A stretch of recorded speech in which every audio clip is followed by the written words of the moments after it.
Si è avvalso della facoltà di non rispondere il 46enne trevigiano arrestato con l'accusa di aver abusato della figlia fin da quando la piccola aveva 2 anni e mezzo, riprendendo poi gli atti della violenza e vendendo i video sui canali della pedopornografia internazionale.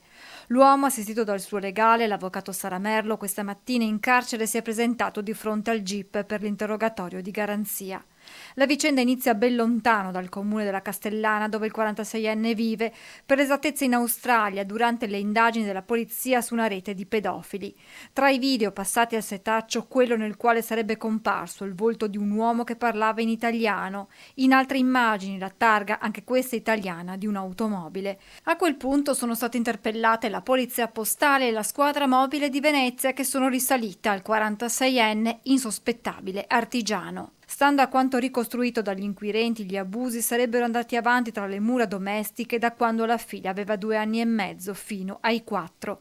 La piccola si trova ora in una struttura protetta ed è su di lei che adesso ci si concentra per curare le ferite lasciate dall'incubo vissuto. Sono degli eventi di vita che segnano profondamente le persone, soprattutto entro i primi 3 anni, che noi sappiamo ormai da numerosissime ricerche essere gli anni fondamentali, in cui si struttura proprio alla base la nostra personalità, gli aspetti relazionali e non di meno di fiducia nei confronti del mondo. Una cicatrice che rimane, impossibile da cancellare, spiega il neuropsicologo, che aggiunge come sia fondamentale iniziare al più presto per la piccola un percorso di recupero. Per far sì che clinicamente migliorino tutti i sintomi che si verranno a creare nel corso della vita, e sono molteplici su molte aree, ma anche dal punto di vista proprio di evitare quell'effetto che a noi clinici è noto, per cui da vittima potenzialmente quasi una metà diventano artefici poi. Sulla vicenda è intervenuto anche il ministro dell'Interno Matteo Salvini. Seguiremo questa notizia, scrive su Facebook, e aggiunge: le pene vanno aumentate.